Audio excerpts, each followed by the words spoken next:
Thank you.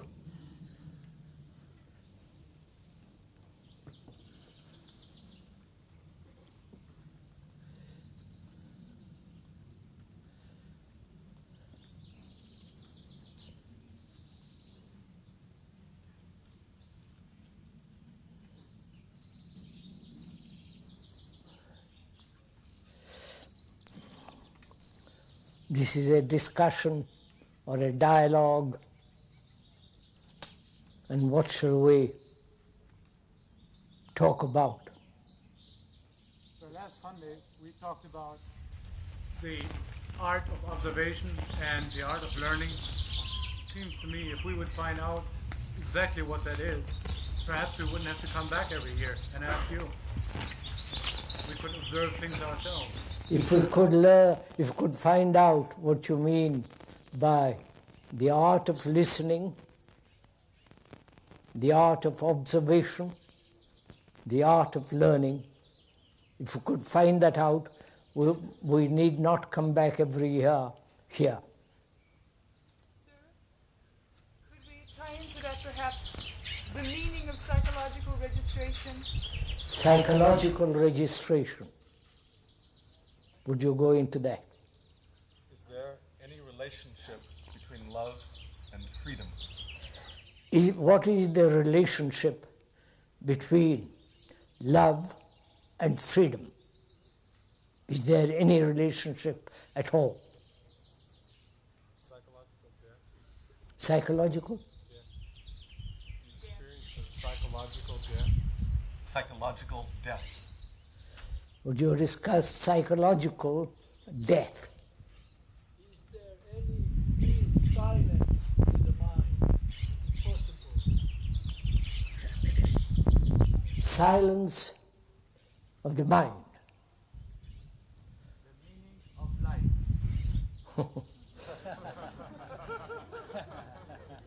The meaning of life.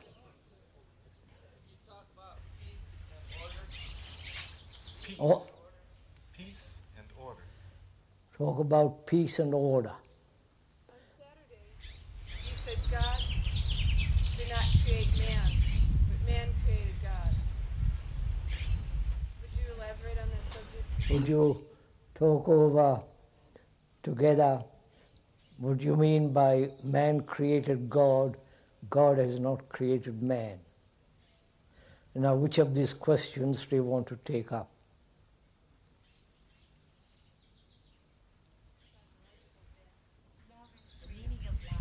Repeat. Love and freedom. Love and freedom.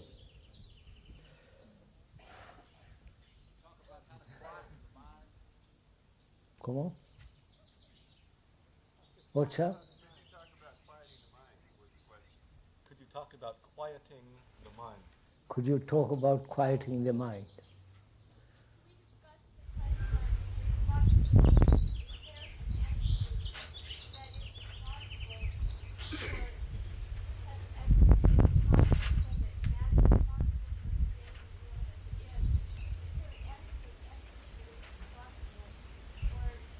Is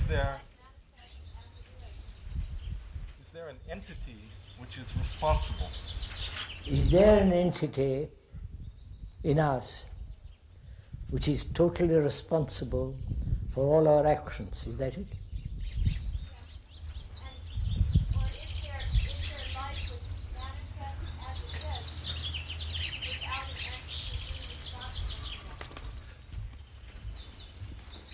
Or is there life without an entity that is responsible? You talk about sex. I don't know what there is to talk about sex.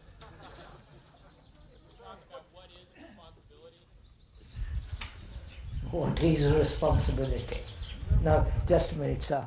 You've asked about a dozen questions.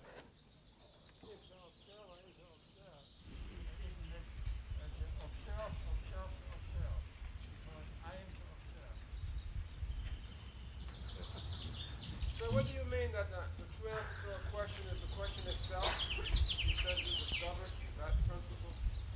The answer to a question is the question itself? What do you mean when you you say the answer to the question is the question. Of course. Can you take us on a journey right now and have this occur to us? I mean, just by taking some time. I don't know what you would like to talk over together this morning with all these questions. What do you think is the most important one of all these questions? Huh? Freedom, love, and responsibility, and how they Freedom and love and the possibility of Freedom, love, and responsibility. freedom, love and responsibility. Is that what you want to talk about?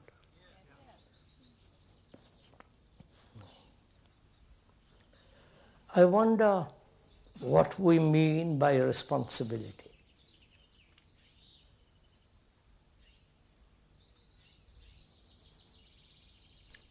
The word itself means to respond. Respond either partially or completely, wholly. That's the meaning of that word, to respond in our relationship adequately, completely, partially, limited way. How do we respond in our relationship? Relationship being in contact partially, wholly, objectively, or very narrow, personally, selfishly. That's implied in responsibility.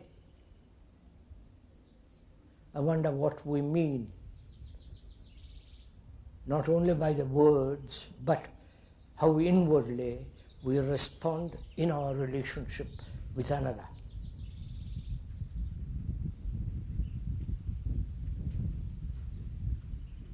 Do we respond to another according to our inclination,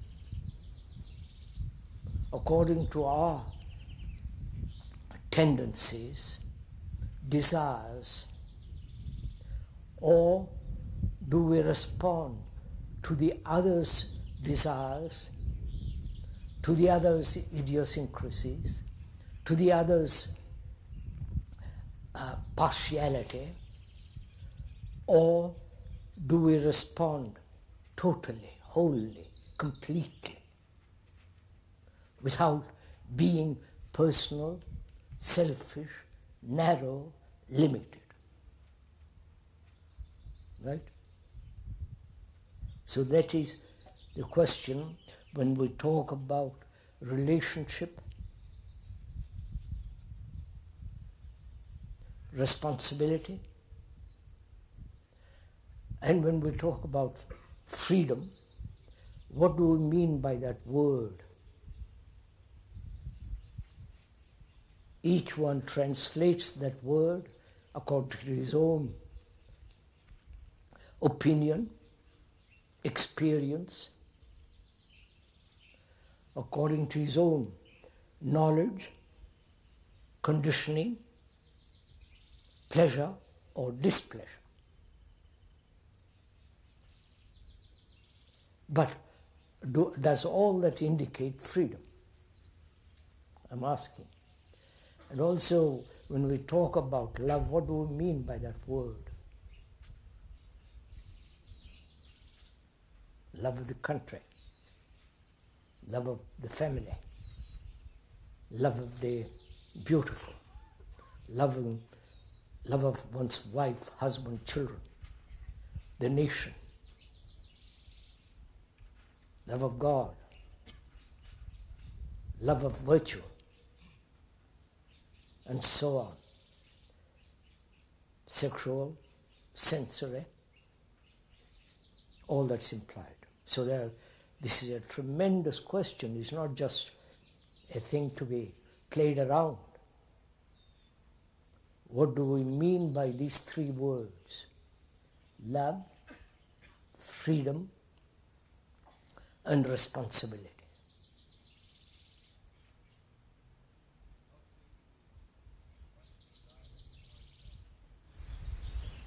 I'm afraid we can't hear, sir.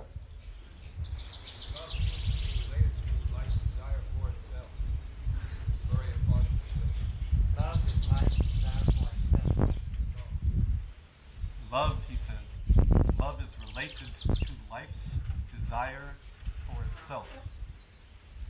Please go. No, sir. When you say, I love you, what do you mean by that word?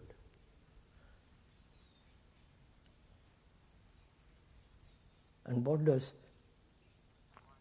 is the relationship of sensory responses, sensuousness, sex to love? You follow?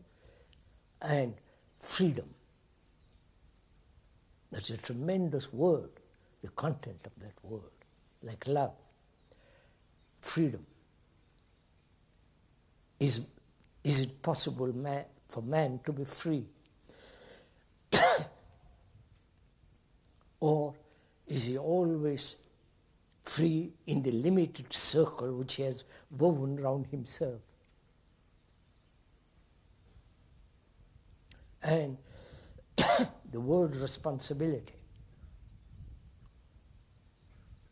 If you undertake something to do, you are responsible for doing it. And if you don't do it, do you feel guilty?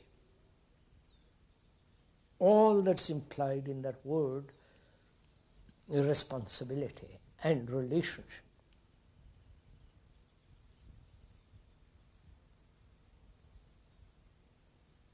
And are the three of these words, love, freedom, responsibility, are they separate or one whole?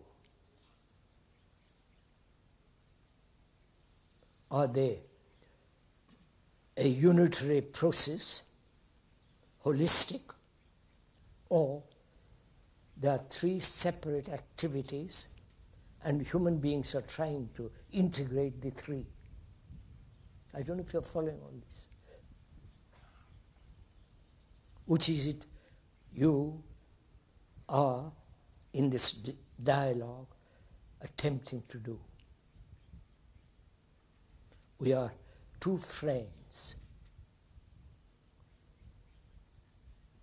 sitting under a tree on a lovely morning with a cool breeze, and we were talking about these three things. We want to find out how serious we are, because this is our life. Love, freedom, responsibility, and sense of peace in the world, inward as well as outward. So, two friends who are committed to the discovery, to the understanding, to the way of living these three things separately or as a whole, indivisible. Which is it we are trying to do? You understand, sir? Which is it we are actually doing? Sir, why does it look that always our freedom and our love is limited love? We are always in the circle, never getting really out of it. Sir, this question, sir, is tremendously complex, you understand? Because everywhere throughout the world they talk about individuality. The individual love, the individual expression, the individual freedom, the individual responsibility, and so on, so on. The individual has been so enormously given importance to the individual, to the you. And On that our civilization is based. Individual freedom, individual expression, individual fulfillment.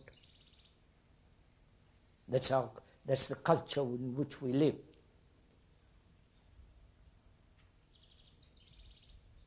And on that, all our social responses, economic striving, and so on is based.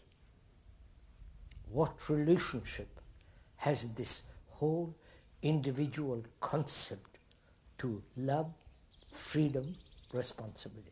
You follow? It is not just a very complex and a very serious question if you want to go into it fully. You may not want to. You may want casually to delve into something which demands all your attention and care. So I'm just asking, if I may, when our culture is based on individuality,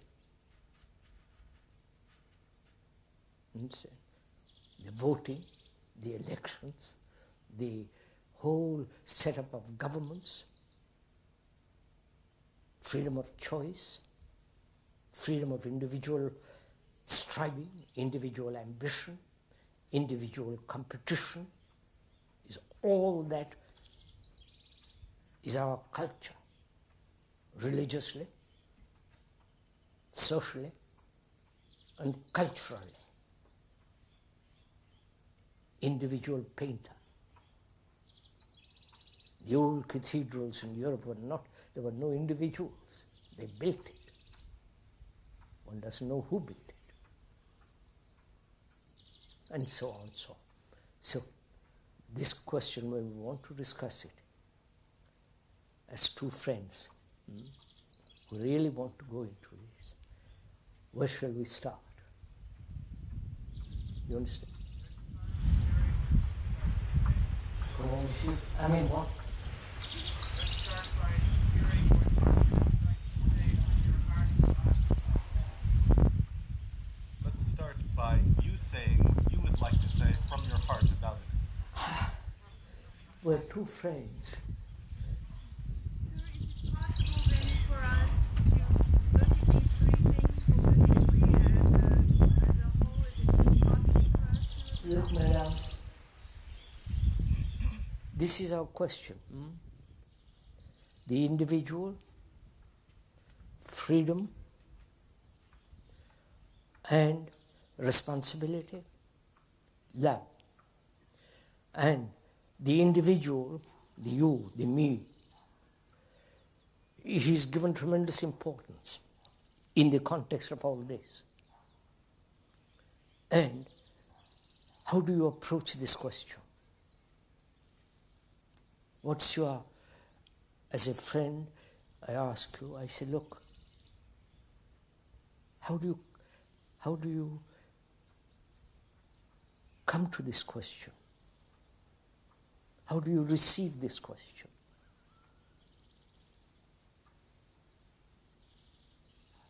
Casually? Because you have nothing to do, because the golf course is full. There are too many players on the golf course. So you say, I might just will sit under a tree and talk to you instead of playing golf. Sir, if I very seriously ask you how is that question the answer to your question, what would you say? Well, if you ask me how does the speaker approach the question, is that it? How is the question the answer to the question? How is the question an answer to the question? In what way is it that the question is the answer to the question? The question is, how do you approach? On that, if you can find out, the response will be right. If I approach it, if one approaches it, not I or some, if you approach it from a very narrow, selfish point of view, your approach is limited, and therefore you will respond, your answer will be very, very, very limited. Because it's a tremendous, complex problem. So is your mind capable of meeting this challenge? Meeting it wholly or partially? Afraid that in answering fully, your actions may bring about a radical change, therefore you are afraid and hold back. So you follow this, very important to find out how we approach a question. Sir, is it possible to have love, responsibility, if the individual, as described in this world, is placed private? So I am not describing that's a fact.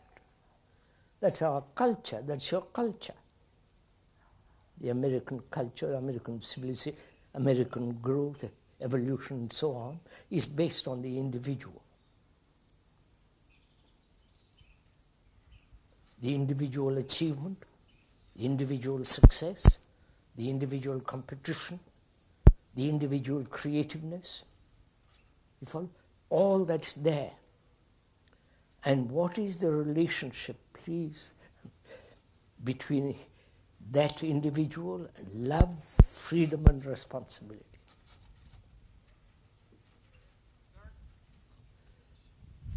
The problem is that for most of us, freedom, love, and responsibility is an ideal, but not an actuality at all. That's right, sir.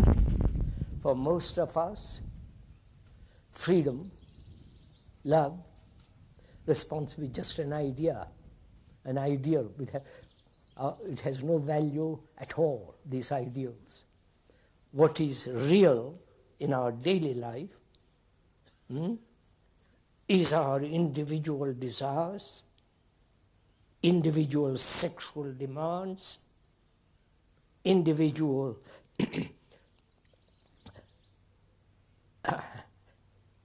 urge for self-fulfillment, and in that desire must be free to fulfill.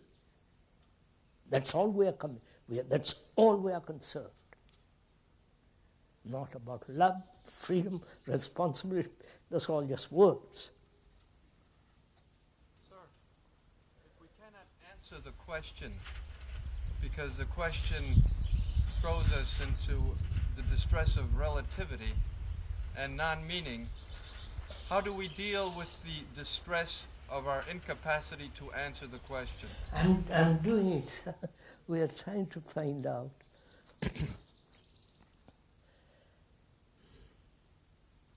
So are we really concerned as two friends talking over this matter? Are you really concerned to find out for oneself, not to be talked at or preached at or persuaded to believe or not to believe? Are we prepared to say, look, let me look at my life first as it is, and from there move?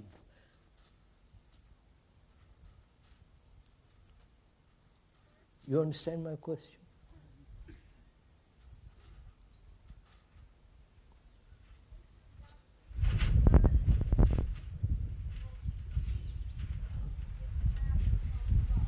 I'm afraid I can't hear.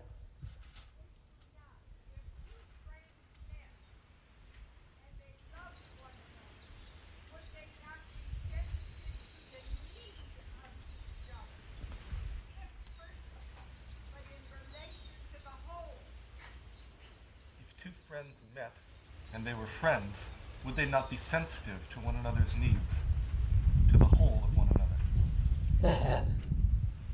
What has that got to do with this question?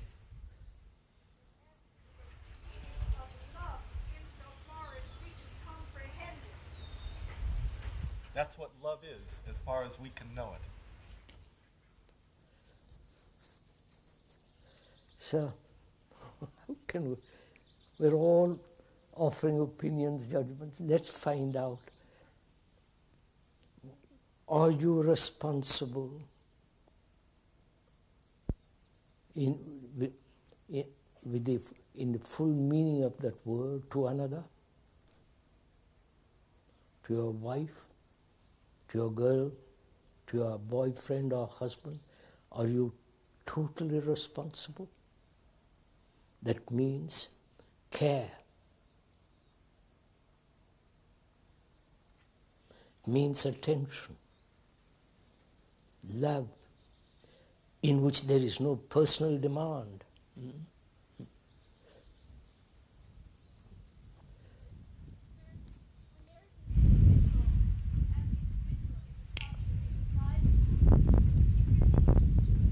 Yes, honey?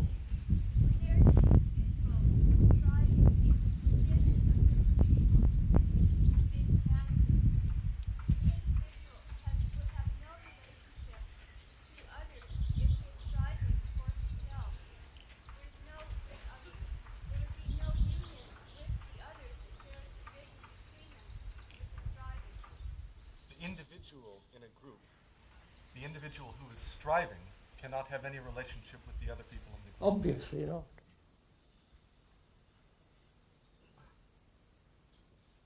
Sir,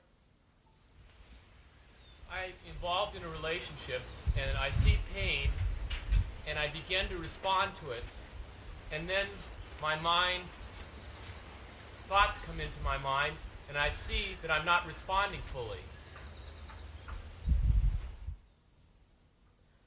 First of all, sir, let's be clear that this is not a group therapy.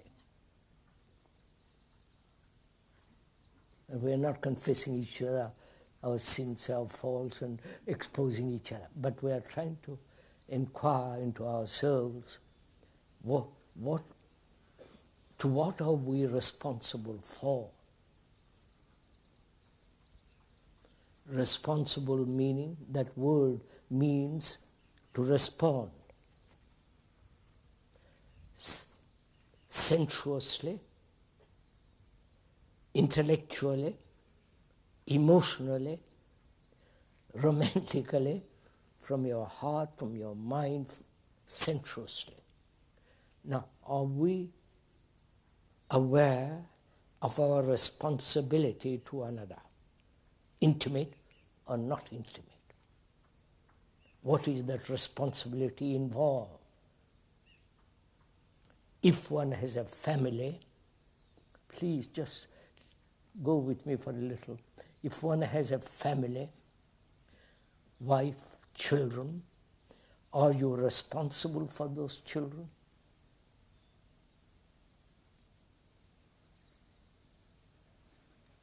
That you care, that you have love for them, that you're concerned with their health, with their clothes, with their education.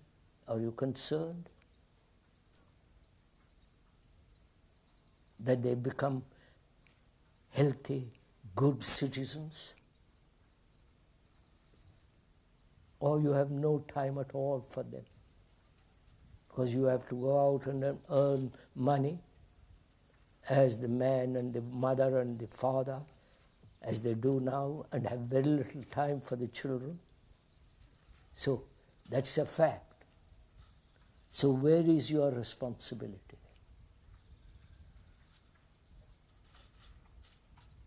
You see, that's why if we don't face that, it's no good talking about love, freedom, and all the rest of it. The family is breaking up in this country, right? Divorce after 2 or 3 years of sexual relationship with a man or with a boy or a girl, it breaks up. Another relationship is formed. Children may be born out of it, but there is a divorce. So gradually, this word responsibility is losing altogether its meaning. Please do pay attention to what we are saying. If I am speaking to a friend and I perceive a need that I see in this friend, my friend has a need, is this because I myself have a need, or is this responsibility?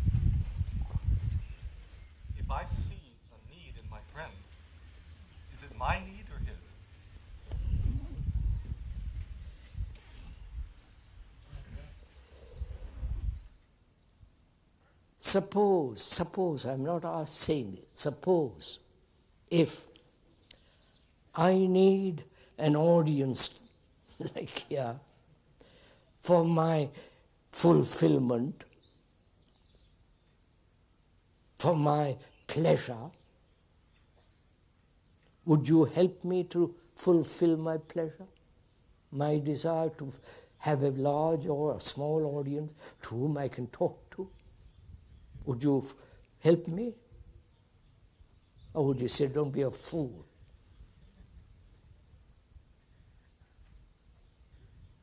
Then I'm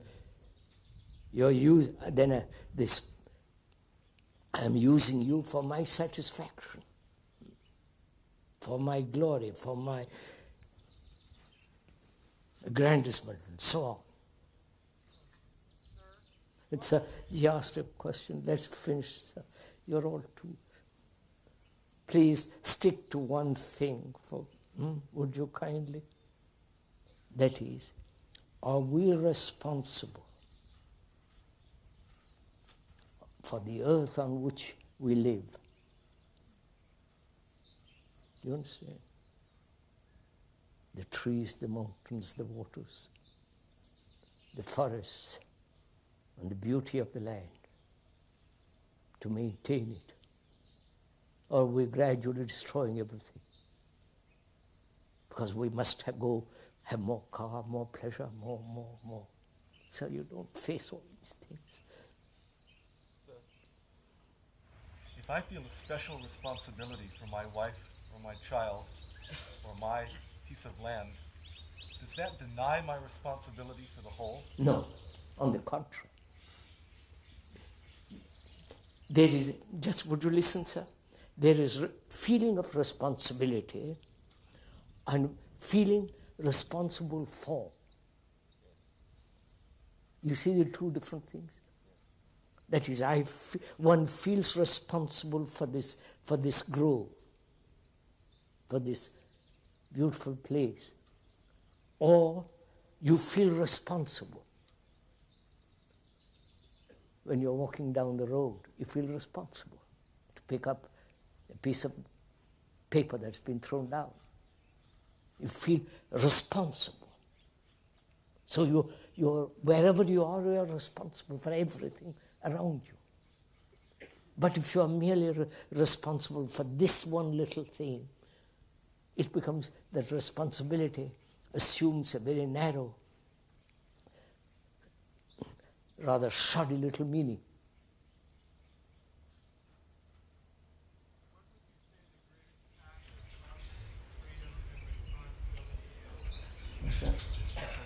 What is the greatest act of love, freedom, responsibility? I'm showing it to you, sir.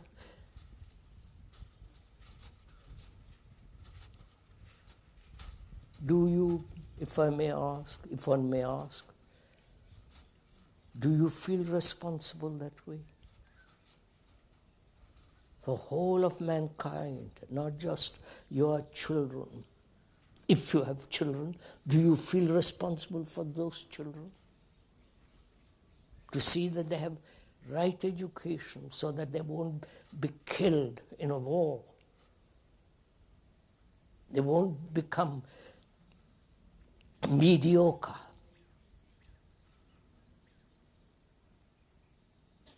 You're not interested in all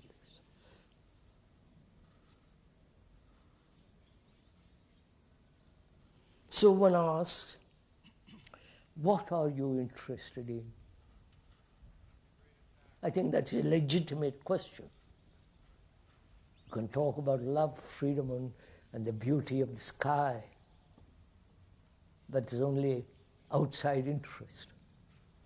But basically, what are we interested in? That's right. You are interested in yourself, right? Which are perfectly right. Each one is interested in himself. On that, our society, culture, religion is based, right? Each one interested in himself. his progress, his in all the rest of it. Now, what relationship has one's self-centered activity to freedom? You understand? One wants to be free. Go on, sir. Think it out.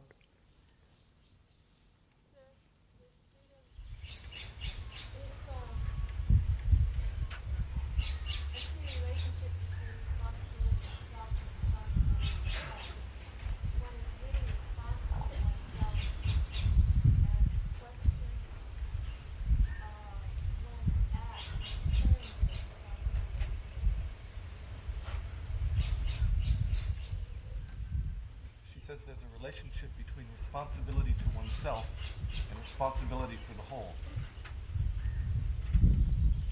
Responsibility to oneself and responsibility to the whole. What is yourself? Please look, take that one, let's go into it, that one thing. What is yourself?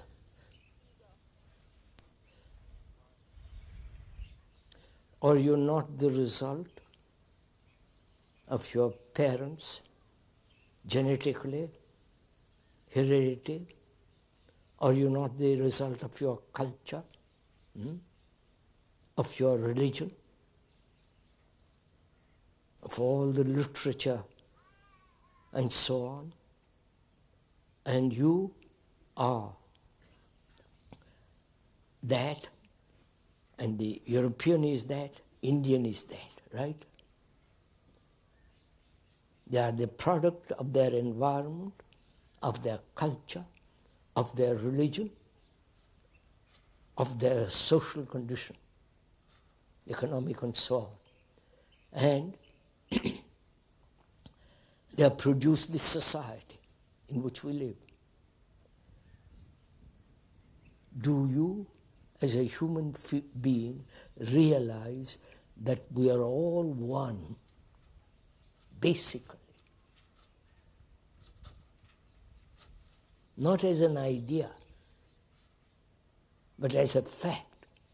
Because when you go to India, you see the misery, the confusion, the anxiety, the despair of people running to their petty little gods whom they have created. You come to Europe, it's exactly the same thing. They have got their Jesus, their Christ, you follow? The economic position, they are starving, they are miserable, unhappy, disorder. You come here, it's exactly the same.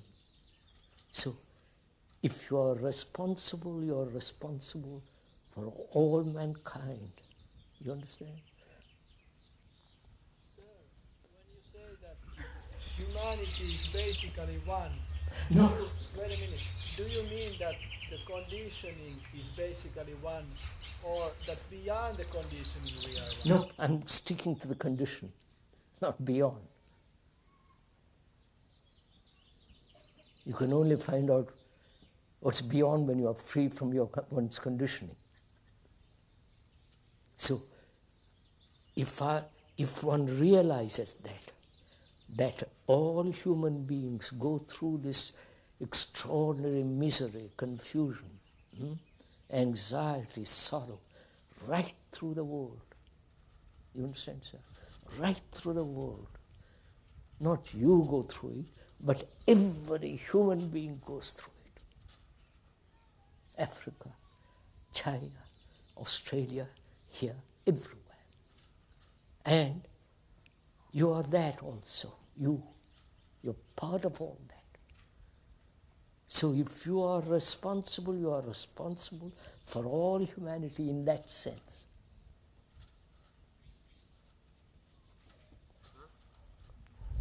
Does irresponsibility connect with striving for individuality?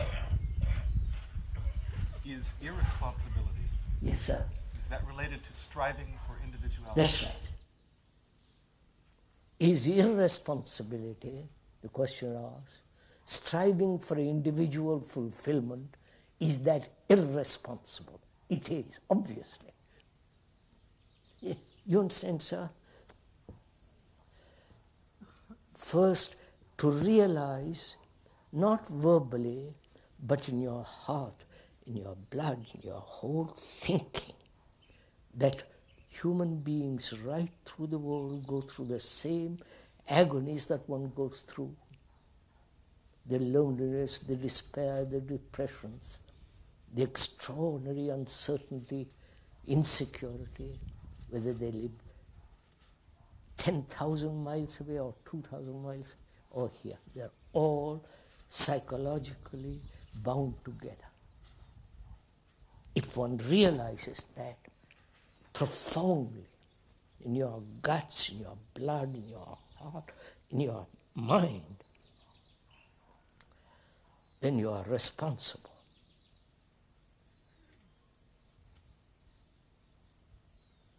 So what is it that would block this realization? What is it that stands in the way of our seeing our responsibility? Not only seeing responsibility, but seeing love. Not seeing. First, does one realize this tremendous fact? See, madam, if you realize that, then what is your action? I will know when I realize. No. If you realize that you are not Mrs. So-and-so's tremendously individual, but psychologically, inwardly, you are like the rest of mankind. You may be blonde, you may be white, you may be black, you may be brown, yellow, whatever it is. Inwardly, we're all similar, though outwardly we may be dissimilar. If one realizes that, what is your action? What will you do? What's your responsibility?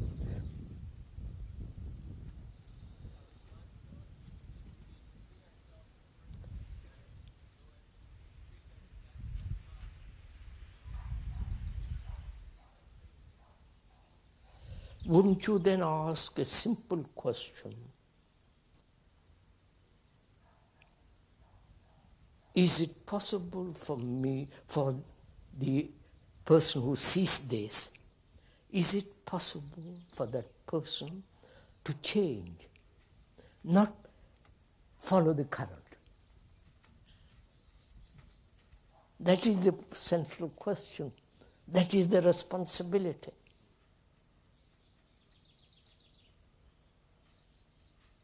Because if one can fundamentally change, then you are no longer contributing to that stream, to that river, to that ocean of confusion, and which is self-fulfillment. You follow? I must be better, I must do this, I must have more money, I must have swimming pool, I must have, all the rest of the thing that goes on. There is a difficulty here that some of us understand maybe intellectually that we have to change because we are the rest of the world. But then we are at the same time connecting our individual desire to change. That's the difficulty. No, sir. It's not individual desire. This is important to understand. Look, sir. Verbally, intellectually, one may understand. Psychologically, we're all similar. That can easily be logically, reasonably, verbally clear. But the verbal clarity is not the feeling of it. You understand? The verbal statement, the acceptance after argument, reason, is not the fact or the feeling that you are the world. And sir, what makes one go beyond this verbal? Wait, first I must realize that. First it must be an absolute, irrevocable truth. Then you ask, what is my responsibility? You follow?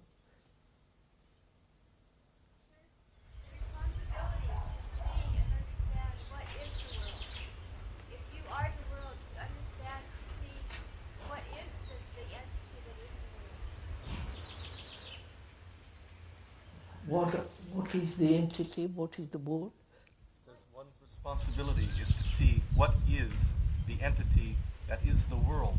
No, sorry. It's to understand what is the world. To understand what is the world. What the world needs? No, what is the world? That's very simple. What is the world?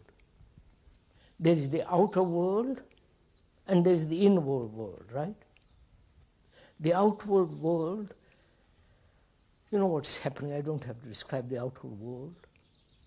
With all the confusion, anger, jealousy, arrogance, self-fulfillment, wars, whether you have a war here or in Vietnam, or it is a war on this earth. And inwardly, we are confused, we are unhappy, we are disagreeable, we were selfish, you know. So, this inner has created the outer, and the outer then encourages the inner, right? It's simple, this fact. So I say, seeing all this, what is your responsibility?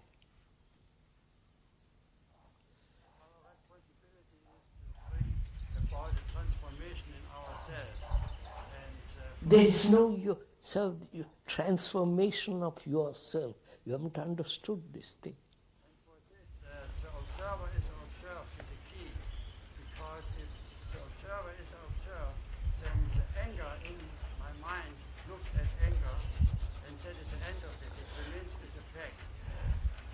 So, if you realize that you are essentially psychologically like the rest of the unfortunate mankind,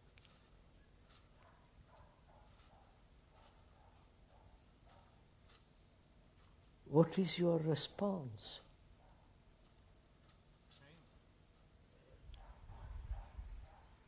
To observe why I am not. All right, sir. If you observe that and you realize that you have to bring about a transformation, right, sir? Well, why don't you do it? I don't stay with it long enough, possibly. You say long enough with your job to earn livelihood. You spend years and years and years to get money, all the rest of it. Why don't you spend a day with this? Do you understand what I mean? Give time to find out. Sir, people have real needs. Part of my responsibility, I think, is to meet some of those needs. People have actual, real needs. Part of my responsibility is to meet the needs of Of others. course, we are saying that. We agreed. But if you spend all your time, as one does, in acquiring one's needs and giving perhaps an occasional glance at this misery of mankind, but your occasional glance has very little value. Can love exist without freedom? What's that? Can love exist without freedom? Can love exist without freedom? What do you mean by freedom? You have freedom in this country to do what you like to do. Right? Yes, sir. You have freedom of speech, opportunity to work, if you want to, some kind of work. gardener, factory, cook, any kind of work. You have an opportunity here. You are free to go from one place to another to get a job. You are free to think what you like and express what you think. People may not listen. That's a different matter. You're free. But go to Russia, you're not. So, what do you mean by freedom? Freedom of choice? Freedom to choose what you want to do? Which you are doing now. And is that freedom to choose? If you, a man who is clear, sees exactly what he doesn't choose, there's no choice, he does it. So choice may be denial of freedom. You don't see all this.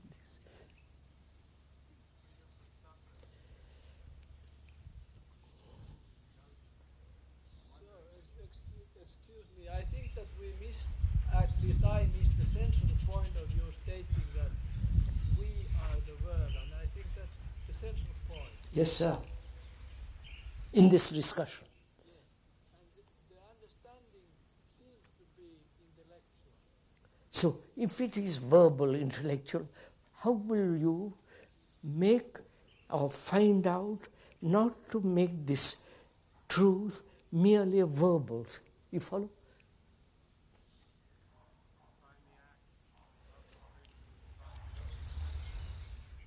So you tell me something very serious,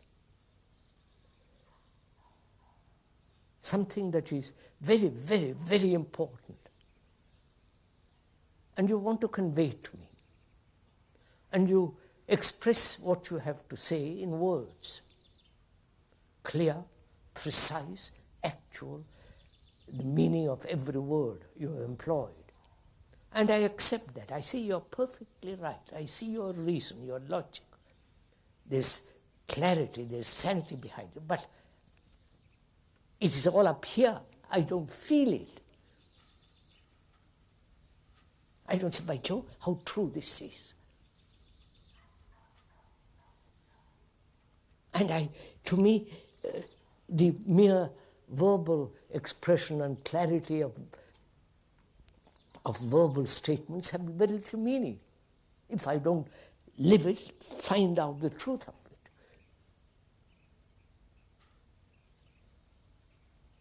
So is it one of our difficulties, amongst others, is it one of our difficulties that we have become so terribly verbal, superficial, intellectual in that sense? I understand words, one understands words very quickly, get on with it. There is no depth in our inquiry. Is that it? There is no depth to our inquiry. Yes, sir. How will you acquire this depth of inquiry?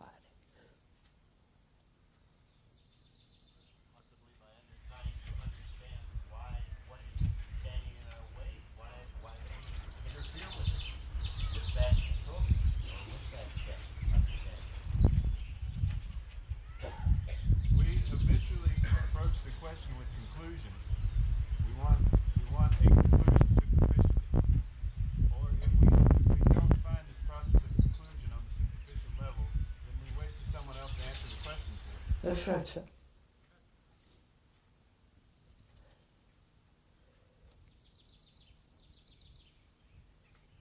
You see, I want to tell you a story. Will you listen to it? Story, not amusing or serious story, but I want to tell you something. Will you listen to it? listen not only with the hearing of the ear, which is the meaning of the word, the intent of the expression, the feeling behind it, so that he wants to tell you something. And will you listen to it completely with your heart, with your mind? Or will you say, yes, I agree with you, what you have to say, it's a nice morning, I'm going back to my daily life. You follow? And that gentleman asked, at the beginning of this questioning, if we could discuss seriously the art of listening, the art of seeing, the art of learning. If we could go into that desperately, we want to find out, you understand? If we could go into that, not superficially, to the very depth of it, perhaps that may solve our problems.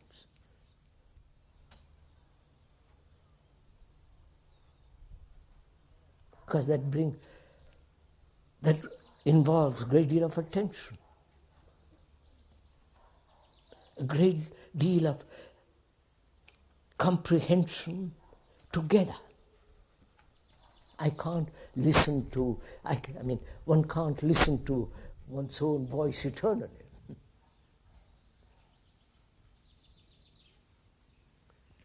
So could we go into that? Before you ask the question, what is love? What is freedom? What is responsibility? You may tell me something true, but I may not be capable of receiving it. I may not know what you mean by it. I must listen to you with empathy, with sympathy, with affection, with care, with real deep attention to find out what you are saying. You know, if you have a small child who wants to tell you a story or something that's happened to him, would you listen with care? Or you're so busy with your percolator, with your ambition, with your husband's quarrel, that you have no time to listen. You understand my question? You listen to that child, wouldn't you? Sir, there seems to be always this conditioning. No, just find out how to listen, sir. Not conditioning. Will you listen to the child completely? Or you have no time? To your daughter, to your son. He wants to tell you something. And will you listen casually? And the child knows that you listen casually. So you lose his touch with you immediately. He has no confidence in you.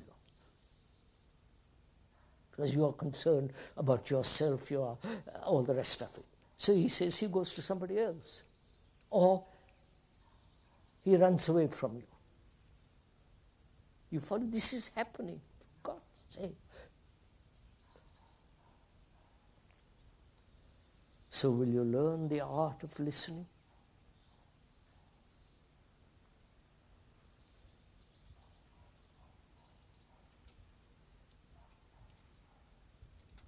As we said the other day, art means to give everything its proper place. You understand? Its proper place, everything. That's the word means that. Then, I want to listen. The art of listening. When you want to say something to somebody, will you pay complete attention or is partial attention? disinterested, casual listening? Or is it say, please, I want to understand, for God's sake, tell me what you mean? So that you are fully, completely attentive to what is being said. You follow? Not interpreting, not saying, well, I disagree, you go off, you talk about something else when he's telling you, I love you.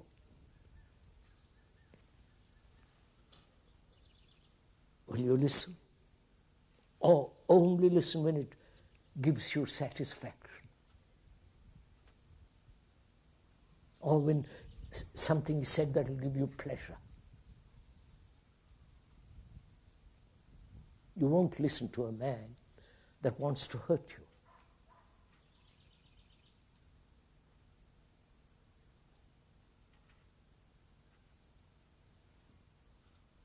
So we have to follow. Listening implies a tremendous attention.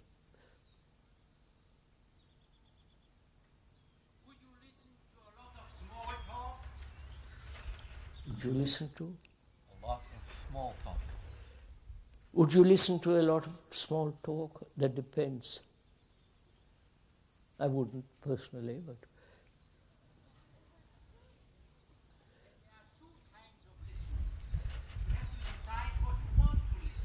that's just it. If you decide what you want to listen, you shut off listening altogether. Sir, how can you tell the difference? As the man said, what is small talk, insignificant, really? You're all talking small talk.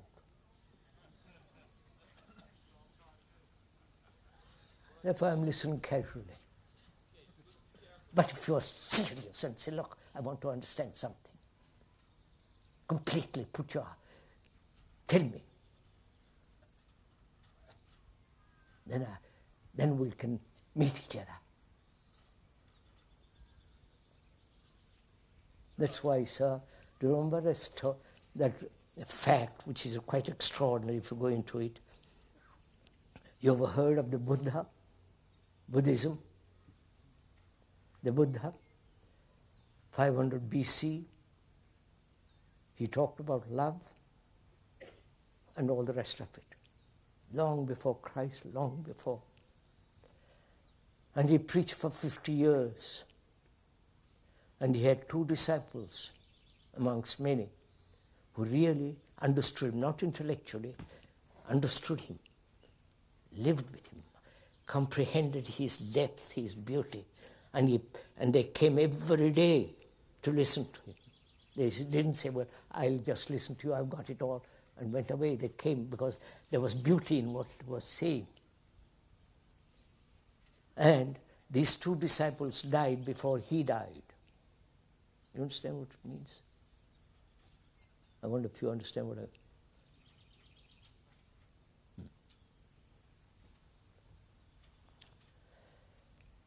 So, sirs and ladies, do you want to learn how to listen?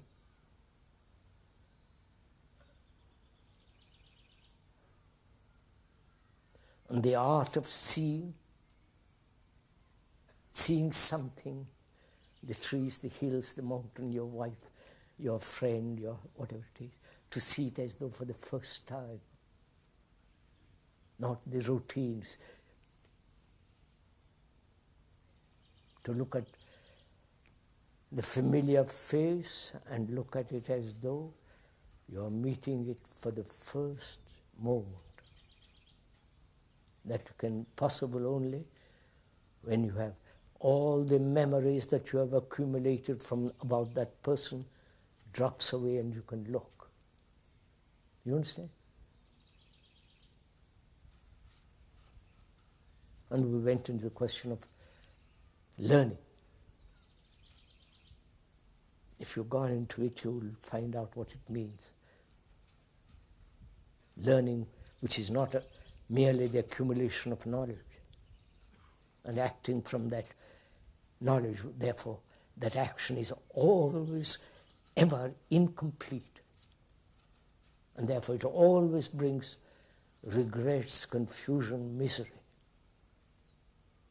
And we said there is a different way of learning, which is not the action of memory. We went into that a little bit. So if you want to learn this thing, you become terribly serious, even for an hour.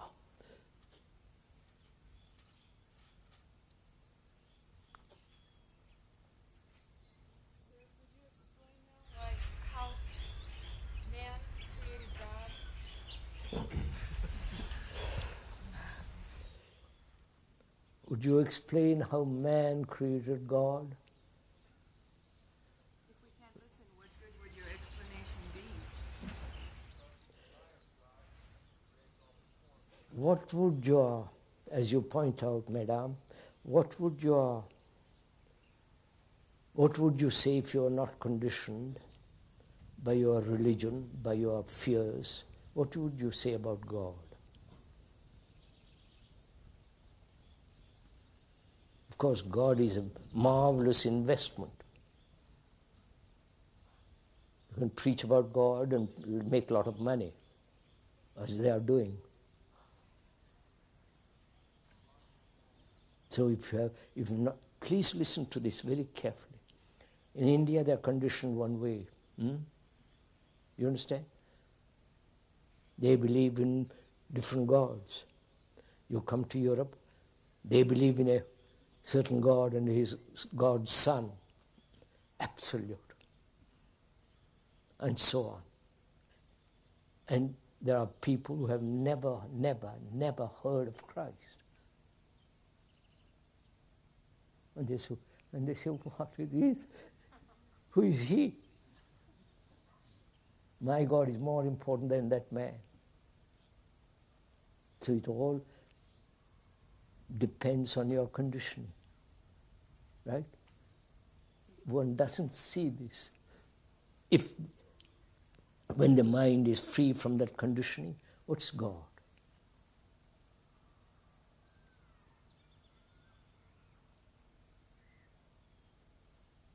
So that's why man, out of his fear, out of his loneliness, out of his extraordinary, hopeless state, he says, for God, there must be something that will protect me. Right? The father image, he worships something. So man creates God.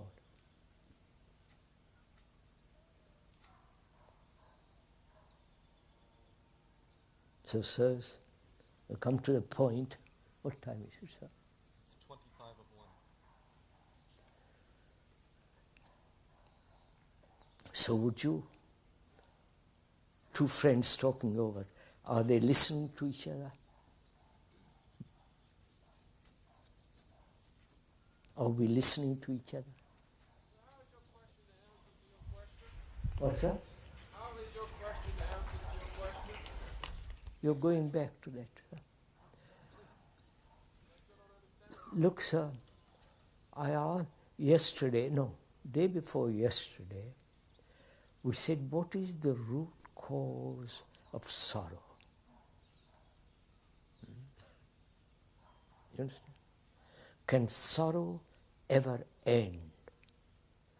We put that question. Not only a personal sorrow, but the sorrow of mankind, the collective misery of mankind. And if one answered it, you understand, the root cause, you say, it will become an argument. I would go into, and you say, how am I to go beyond that? You're back. You follow? But if you really ask the question with all your heart and mind, that very question will answer. Because in the question is the answer, not outside the question. Is this, look, What is the root cause of sorrow? That's the question. That's the challenge. How do you respond to it?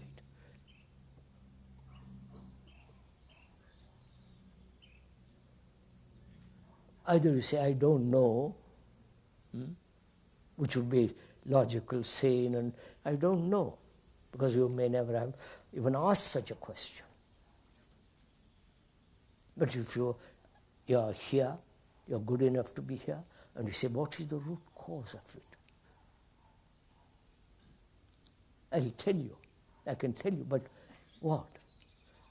It will become intellectual. Then you will say, no, if that is so, help me or find out how to be free of this thing. Back again where you follow the question, if you put the question with all your intention, with all your seriousness, the question then begins to reveal. So then it all boils down to how much care you have in finding out, no matter what the question is. That is the breakthrough point beyond No, verbal. questions can be silly,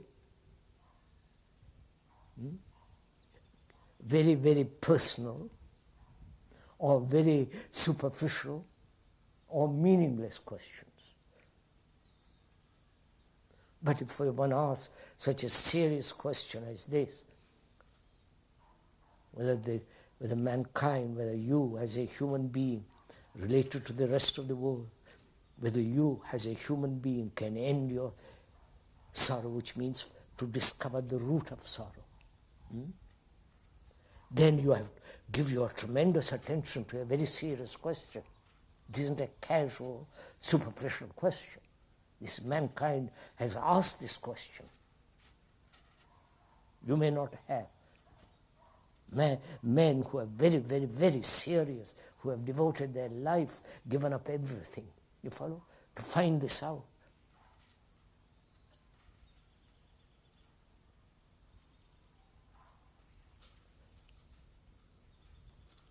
What is the root cause of it?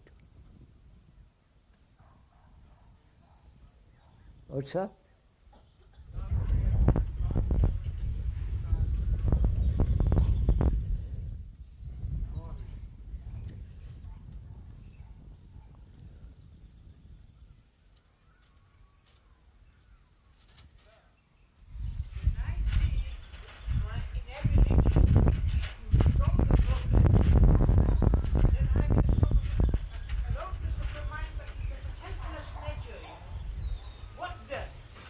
What is that? I can't hear, sir. When I see my inability to resolve the problem of confusion... Now, wait a minute. I've understood your question. That is, I see, this you are saying, I see the problem, I am incapable of solving it. Just a minute, sir. I see the problem very clearly, but I'm incapable of resolving it. Right? Why?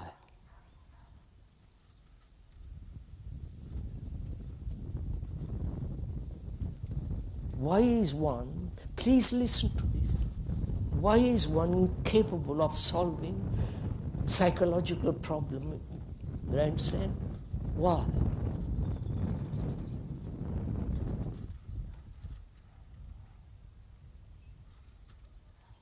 Is it that you are educated to rely on another to solve it for you? You understand?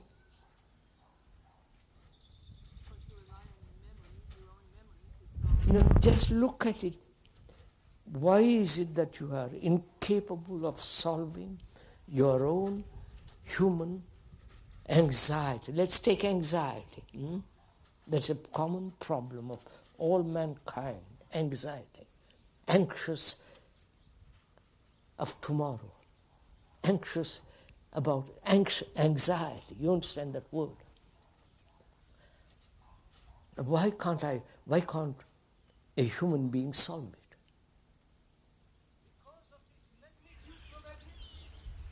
Because of its magnitude. No. You've already come to a conclusion that it's enormous. Is it? No, I'm asking you a question. Is it that you have been educated, conditioned, that to rely on another? Psychologists, psychotherapists, Gestalt, Freudian, the latest, and so on, the priest, the pope, the professor, the specialist. So we're always relying on somebody else, right? If you don't rely on somebody else, what will you do? And you've got to solve it. You understand my question? There is nobody on earth who is going to solve it for you. You have tried all these methods.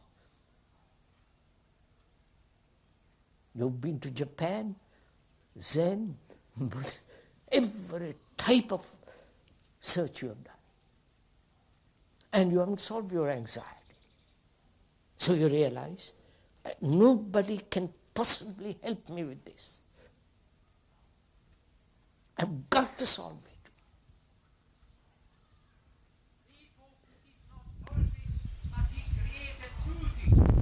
Come on. I can't hear, sir.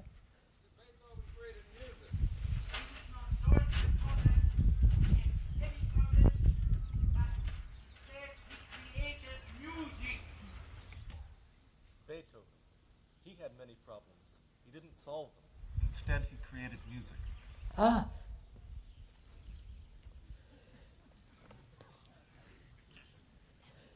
He had great talent for music. Marvelous. I've heard of more marvelous. But his life was pretty like the rest of mankind. So what are you trying to say? Talent is a danger. Right? Because through that you can escape from yourself.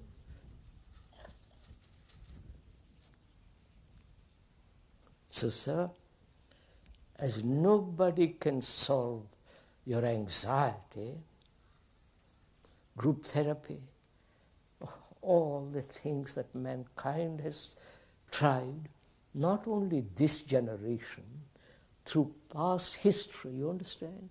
Thousands of years they've tried. And always telling, God help me, please help me somebody. And nobody has helped you. They help you to escape. So you are left with this thing. What will you do? You don't say then, I have no capacity. You've got to answer it. Or you just carry on, say I'm anxious, I can't solve it, and die that way. That's what most people do. But you said, life isn't just anxiety for the rest of my life, I'm going to resolve it. Then you begin to find out what anxiety is. The moment you apply, you have capacity.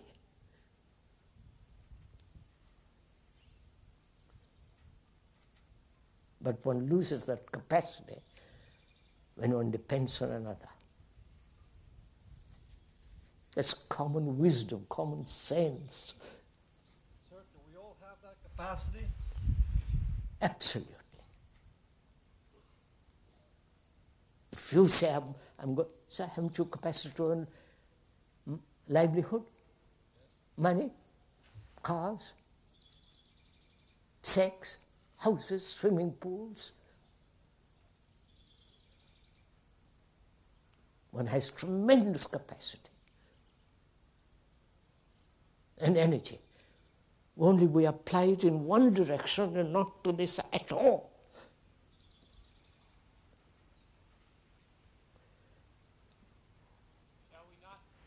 Shall we give up listening to you? Perhaps we should give up listening to you. Perhaps we should give up listening to you. Perhaps you have already given up. No, sir, just listen. Wouldn't you go and see something beautiful every day?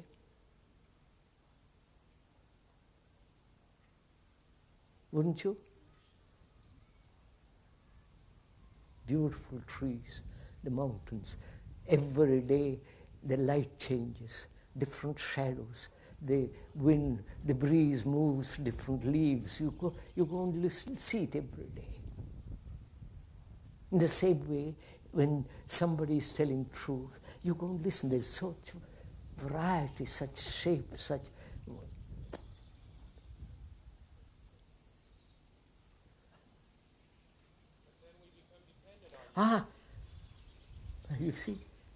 You see, I said, sir, just listen. I said carefully. I said, when you look at those mountains every day, they are not mountains. They are beauty. The rocks, hills, valleys, shadows, the movement of the clouds over the mountains, the line of the mountains, the depth, the variety of light. All day it is changing. But we say, well, it's mountain, I've got to go and see, I've got to go and play golf, it's finished. But if you are interested in beauty and seeing beauty, then you go there every day, you look it out of the window. In the same way, when you are speaking something extraordinarily beautiful, like Beethoven, so you hear him every day. If you are, every day you hear it, every day is different. Thank you for sharing your great enlightenment with us. And what would you say to that? Thank you for sharing your great delight with us. Enlightenment. Thank you for sharing your enlightenment with us. Now, what do you say to that? Keskill, I don't understand. I think we'll stop. We'll continue. Thursday.